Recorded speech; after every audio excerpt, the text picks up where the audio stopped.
जय जोहार, नमस्कार संगवारी हो। आप देख रहे हैं अभी छत्तीसगढ़ प्रदेश की तमाम बड़ी खबर देखने के लिए हमारे चैनल को सब्सक्राइब कीजिए और बेल आइकन के बटन को प्रेस कीजिए और इसी तरह से लगातार हमारी खबरें देखने के लिए बेल आइकन के बटन को प्रेस कीजिए।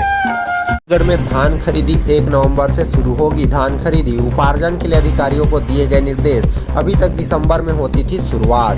छत्तीसगढ़ में धान की सरकारी खरीदी 1 नवंबर से शुरू होने वाली है। मुख्यमंत्री भूपेश बघेल ने ट्वीट कर जानकारी दी है।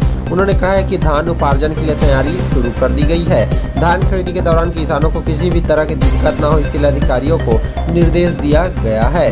कृषि एवं जल संसाधन मंत्री रविंद्र चौबे ने भी इसकी जानकारी दी है। उन्होंने कहा कि जिसके लिए अधिकारियों को निर्देश दिए जा चुके हैं। कांग्रेस सरकार के कार्यकाल में ऐसा पहली बार होगा जब धान की खरीदी नवंबर में शुरू होगी। देर तक बरसात और पछेती प्रजाति के धान आने के इंतजार में सरकार हर साल 1 दिसंबर से धान की खरीदी शुरू करती रही है। हालांकि किसान इस बार इसको नवंबर में ही शुरू करने की मांग उठाते रहे। इस बार अच्छे मानसून की वजह से धान की फसल अक्टूबर के आखिरी सप्ताह तक पकने को तैयार है। ऐसे में किसानों की मांग तेज कर दी गई है।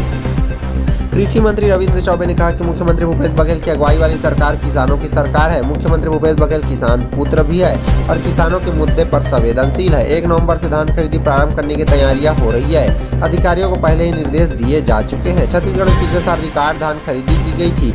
करीब 21,77,288 किसानों ने 98 लाख मीट्रिक टन धान बेचा था। इसके लिए उन्हें 20,000 करोड़ रुपए का भुगतान हुआ था। सरकार ने इस साल 110 लाख मीट्रिक टन धान खरीदने का लक्ष्य तय किया है।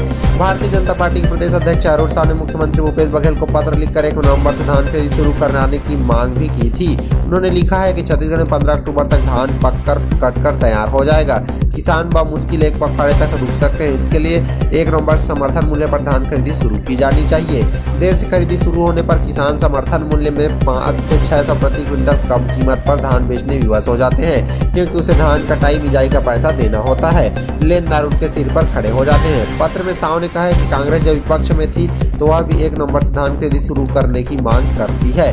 कृषि मंत्री बोले, तैयारियां पता चली तो श्रेय लेने चिट्ठी। कृषि मंत्री रविंद्र चौबे ने भाजपा प्रदेश अध्यक्ष को चिट्ठी में हास्यास्पद बताया। उन्होंने कहा कि 1 नवंबर से धान खरीदी ही हमारी तैयारी है।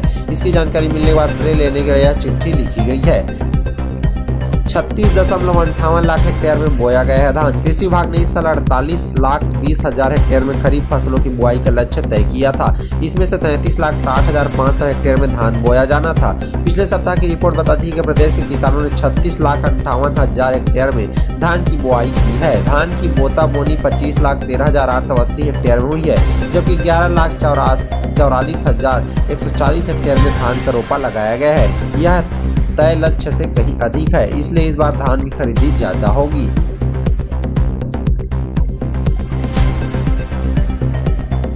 छत्तीसगढ़ में पेट्रोल डीजल के संकट का खतरा। पेट्रोलियम ट्रांसपोर्टरों की हड़ताल। रेट विवाद में बीपीसीएल डिपो के पास खड़े कर दिए गए 250 टैंकर। डीजल के दाम में वृद्धि के बाद उभरे परिवहन दर विवाद में छत्तीसगढ़ के पेट्रोलियम ट्रांसपोर्टर हड़ताल पर चले गए हैं। भारतीय पेट्रोलियम कॉर्पोरेशन लिमिटेड बीपीसीएल से रेट विवाद के बाद ट्रांसपोर्टरों ने अपने करीब 250 टैंकर तेल कंपनी के डिपो के पास लखौली में खड़ा कर दिया है। अभी पेट्रोल पंपों पर स्थिति सामान्य है, लेकिन 1-2 दिनों में ऐसे ही हालात होते रहे तो पेट्रोल पंप पर किल्लत हो सकती है। हड़ताल में शामिल ट्रांसपोर्टरों का कहना है कि कंपनी प्रत्येक 5 साल पर पेट्रोल परिवहन का टेंडर जारी करती है। 2017 से 2022 के लिए कंपनी ने ₹3.65 प्रति किलोमीटर पर टेंडर किया था। इस बार अगले 5 साल के लिए टेंडर होना है तो कंपनी ₹2.72 प्रति किलोमीटर की दर लेकर आई है। इसी बीच पेट्रोल डीजल के दाम में बेतहाशा वृद्धि हुई है। अगले 5 सालों में इसके कम होने के आसार भी नहीं दिख रहे। आशंका है कि दाम और बढ़ेंगे। ऐसे में अगर ₹2.72 प्रति किलोमीटर की दर से ट्रांसपोर्टर किया गया तो हमारा पूरा कारोबार घाटे में चला जाएगा। ट्रांसपोर्टरों का कहना है कि इस काम में छत्तीसगढ़ की करीब 900 ड्राइवर, क्लीनर और मैनेजर जुड़े हुए हैं। कम दर से सभी प्रभावित होंगे। उन लोगों ने हड़ताल शुरू कर दिया है ताकि कंपनी उनकी मांगों पर विचार करे। हड़ताली ट्रांसपोर्टरों का कहना है कि कंपनी की पुरानी दर ही उनको कुछ सालों से भारी पड़ रही है। कंपनी ने नई दर पहले से ही कम रखी है, इसकी वजह से उनकी दिक्कत और बढ़ेगी। उनकी मांग है कि कंपनी पुराने रेट में 10% की वृद्धि कर नया रेट जारी करे। हड़ताली ट्रांसपोर्टर ओम प्रकाश गुप्ता ने भी बताया कि अधिकारियों से कुछ देर पहले उन लोगों की बातचीत हुई थी। कंपनी की प्रशासनिक टीम ने स्वीकार किया कि ट्रांसपोर्टरों की मांग लीगल है। उम्मीद है कि कंपनी उनकी मांगों पर सहमत हो जाएगी। कंपनी के सहमत होने के बाद हम लोग फैसला कर सकेंगे। ये कंपनी अधिकारी बात बता रहे हैं।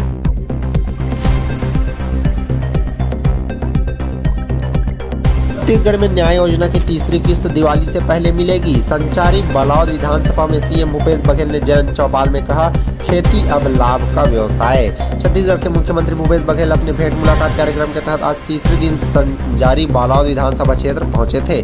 यहाँ उन्होंने गुरूर नगर पंचायत और ग्राम जगन्नाथपुर में जन चौपाल लगाकर लोगों की समस्याएं सुनी है। सीएम भूपेश बघेल ने कहा कि लोगों में भेंट मुलाकात कार्यक्रम को लेकर भारी उत्साह है और इसमें स्टूडेंट के लिए हर वर्ग के लोग पहुंच रहे हैं और अपनी मांगे भी रख रहे हैं। जगन्नाथपुर में भेंट मुलाकात के दौरान मुख्यमंत्री ने कहा कि राज्य सरकार के प्रयासों से आज खेती लाभ का व्यवसाय बन गया है। उन्होंने कहा कि इस साल समर्थन मूल्य पर धान खरीदी 1 नवंबर से शुरू होगी। वहीं सीएम ने कहा कि हमने फैसला किया है कि राजीव गांधी किसान योजना की तीसरी किस्त दीपावली के पहले 15 अक्टूबर को दी जाएगी। सीएम ने कहा है कि खेती के साथ ही पशुपालन को लाभदायक बनाया जाएगा। गोधन न्याय योजना के माध्यम से गोबर खरीदी की जा रही है। सीएम भूपेश बघेल ने कहा कि रूरल इंडस्ट्रीज पार्क के माध्यम से ग्रामीण रोजगार को और सशक्त बनाया जाएगा। वहीं हाट बाजार क्लिनिक की योजना से बेहतर उपचार हो रहा है। उपचार से संबंधित कई जांच मुफ्त में भी हो रही है। धनवंतरी जेनेरिक मेडिकल स्टोर योजना से सस्ती दर पर दवाइयां भी दी जा रही है। मुख्यमंत्री ने कहा कि डिग्री के बजाय व्यावसायिक शिक्षा पर सरकार का अधिक फोकस है। बहुत जल्दी आगामी बजट में जगन्नाथपुर में कॉलेज भी खोला जाएगा। वहीं भूपेश बघेल ने गुरूर में जन चौपाल के दौरान कहा कि हमने हर वर्ग को मजबूत करने की कोशिश की है। उन्होंने जिला प्रशासन के अधिकारी कर्मचारियों की भी तारीफ की। इस दौरान बलौद जिले के प्रभारी मंत्री उमेश पटेल, स्थानीय विधायक संगीता सिन्हा और पूर्व विधायक भैया राम सिन्हा और जिला कांग्रेस कमेटी के अध्यक्ष चंद्रप्रभा सुधाकर सहित तमाम अधिकारी कर्मचारी मौजूद रहे। मुख्यमंत्री भूपेश बघेल ने गुरूर में भेंट मुलाकात चौपाल के दौरान केंद्र सरकार को आड़े हाथों लिया। वहीं मुख्यमंत्री ने चीट फंड कंपनियों को लेकर भी कहा कि इसके जरिए कितने ही लोगों को ठगा गया, कितने लोगों ने तो जमीन बेचकर निवेश किया था, प्रदेश के करोड़ों रुपए इन कंपनियों में लूट ली। उन्होंने कहा कि पहली बार छत्तीसगढ़ में आम जनता तक पैसा पहुंचाने के लिए आरोपियों की जमीन कुर्क कर 40 करोड़ रुपए की रिकवरी की जा चुकी है। उन्होंने कहा कि केंद्र सरकार इससे ईडी या आईटी की रेड क्यों नहीं डालती। सीएम भूपेश बघेल ने यह भी कहा कि यहाँ पर जितनी भी चिट फंड कंपनियां संचालित थी उनका शुभारंभ पूर्व मुख्यमंत्री रमन सिंह और पूर्व नेता प्रतिपक्ष और वर्तमान प्रतिपक्ष ने किया था। इसके बाद कंपनियों ने करोड़ों लूट लिया और आज जनता इससे सवाल भी पूछ रही है।